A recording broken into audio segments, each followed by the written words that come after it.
In the next 10 minutes, I'm going to show you how you can add $10,000 a month worth of monthly recurring revenue to your AI business in 2025. This is the way to do it. It's a completely foolproof system I've been using in my agency for the past 3 years that have allowed us to sign well over 200 clients and make around $1 million worth of revenue across that time frame.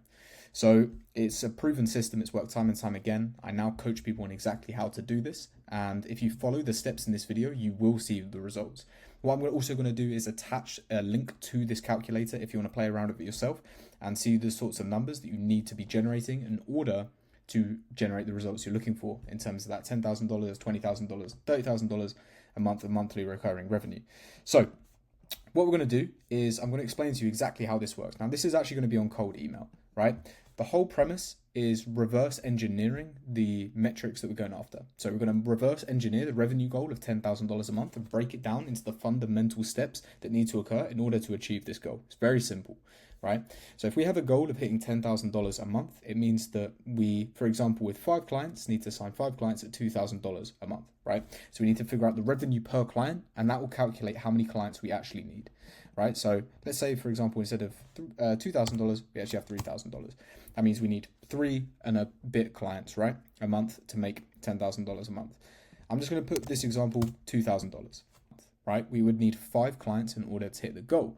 Now, if we take it one step further, we actually need to figure out how many sales calls we need to take in order to close this many clients. Because ultimately, what we're trying to do by thinking of things in this way is make it more simple for ourselves. We don't want to ask ourselves, how do we make $10,000 a month? That's very complicated. We want to ask ourselves, how many emails do we need to send in order to achieve this goal if we're hitting our certain KPIs? Now, of course, easier said than done. It's easy to just give ourselves a KPI, but we actually need to hit them. I'm going to explain to you how we hit these KPIs as well. But nonetheless, let's say we're signing 5 clients, $2,000 a month each.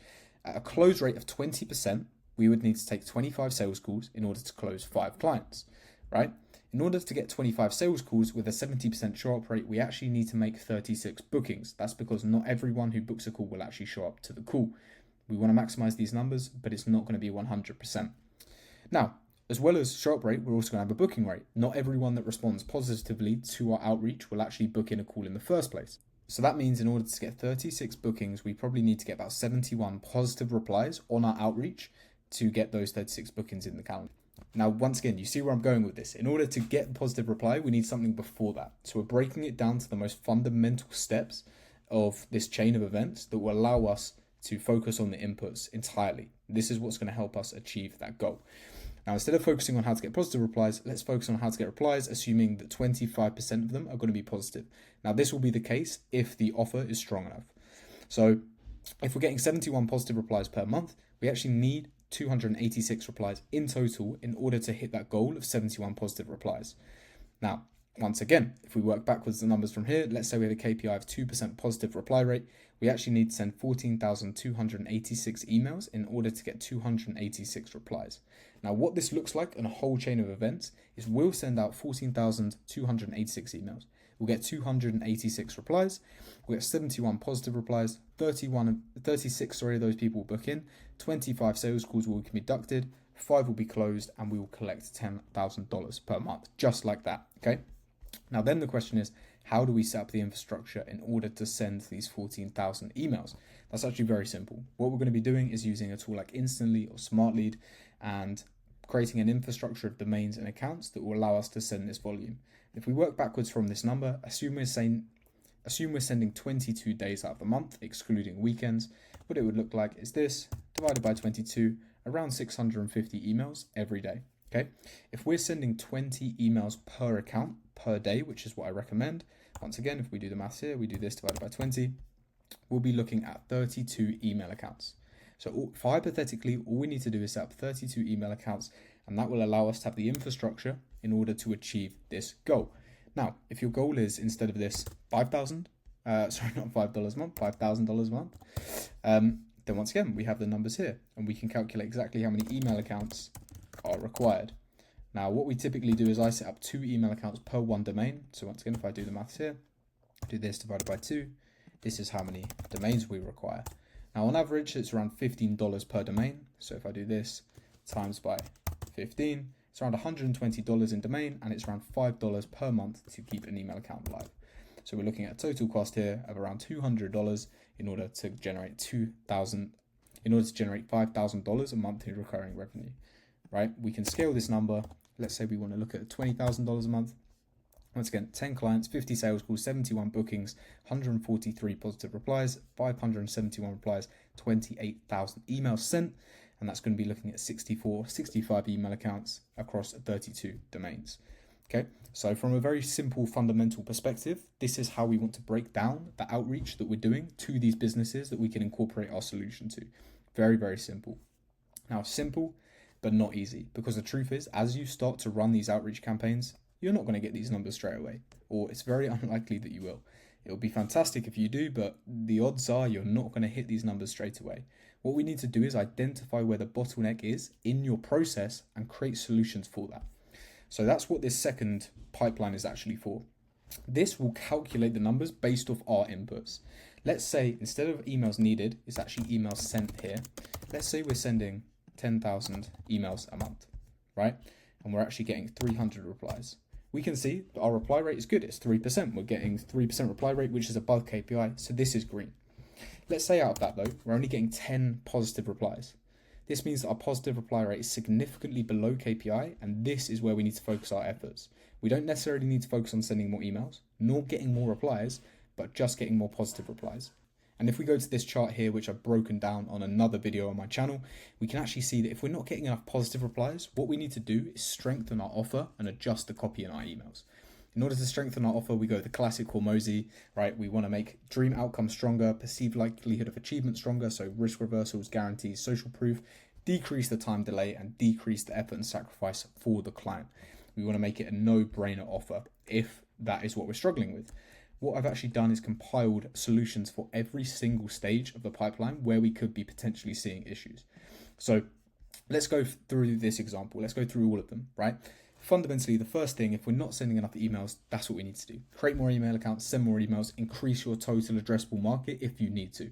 If your TAM, total addressable market, is really, really small, you simply won't have the capacity to send enough emails to run outbound successfully. It might be looking like you do more networking or rely on referrals. But if outbound and scale is something that you want, you need to have a large TAM. It's just a fundamental criteria that you need to have. Okay. Once you have that checked off, you obviously need to ensure you're getting enough replies. Let's say out of 10,000 emails sent, we actually only got 40 replies. If we only got 40 replies, our reply rate would be 0.4%, which is obviously well below KPI.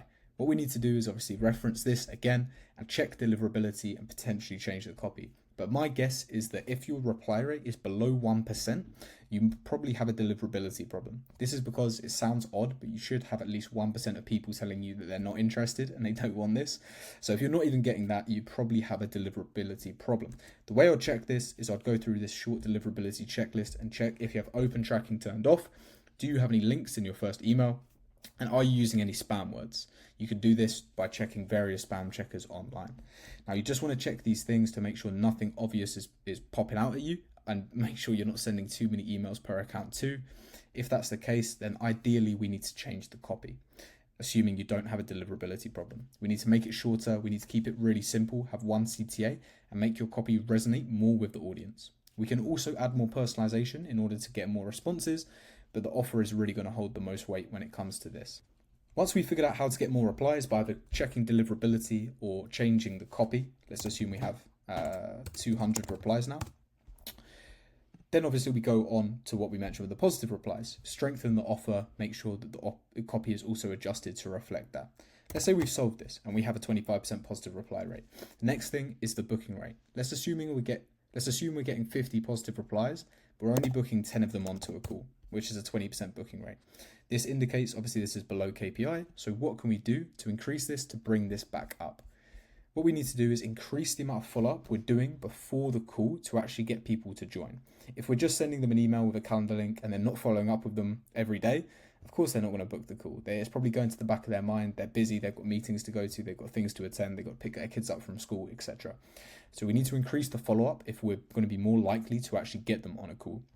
The other thing we can do is increase the value for the call. So instead of framing it as a call where they think they're going to get sold to, we can do is give them a free audit, a free consultation session, make it apparent it's not a sales call. This will have such an impact on how many calls you can actually book in your calendar, and give them resources / value if they're able to join the call. So I just took a call with a coaching member today, and this was his problem. He was actually generating a ton of interested responses from his outreach campaign, but no one was booking on. And it's just because he wasn't offering any value. It sounded so sales. So instead of doing that, I told him to say if they join the call, you'll give them a 1 week free trial of the software that you're selling. Right? This is a no-brainer for them. It means that if they join the call, they get to use the software completely risk-free, and it instantly lowers their guard.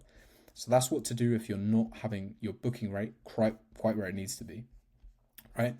If you are having your bookings up to scratch and you're getting a good booking rate, obviously we won't have 60, maybe 40 here, 80% booking rate, then we need to ensure our show up rate is good as well. If our show up rate isn't good, then what we can do is increase the amount of pre-call reminders, add a pre-call VSL, add a setter before the call as well to call them as soon as they book in. This will substantially increase the show rate of the calls. Now, once again, once we have enough calls actually showing up, we need to ensure our close rate is good. So let's say we have a 70% show up rate and we're only signing 2 clients. This means our close rate will be 7%, right? But the truth is, the reason I've left these 2 green is you can actually manipulate the economics of this funnel. Your close rate could be low, but you could be charging a really high revenue per client in order to hit your goal. So you don't necessarily need to have a 20% close rate. Hormozy talks about this as well, and he says the easiest way to collect more cash is take more no's but sell at a higher price. So you don't actually need to have a 20% close rate. I recommend that, as most agencies, if you're selling services between $2,000 to $10,000 a month. But if your close rate is below that, but you're selling at a much higher ticket price, and you're still making the same amount of money overall, that's not particularly a problem, right? That's why these 2 can be variable. But let's say you are just selling it at $2,000 per month and you only have a 7% close rate, then you wouldn't be hitting that goal. This would actually be obviously $4,000 a month, right? So you need to bear in mind these 2 can change. However, if your close rate is low and you're not charging enough per client, obviously you need to be looking into your sales systems and building a better, stronger offer.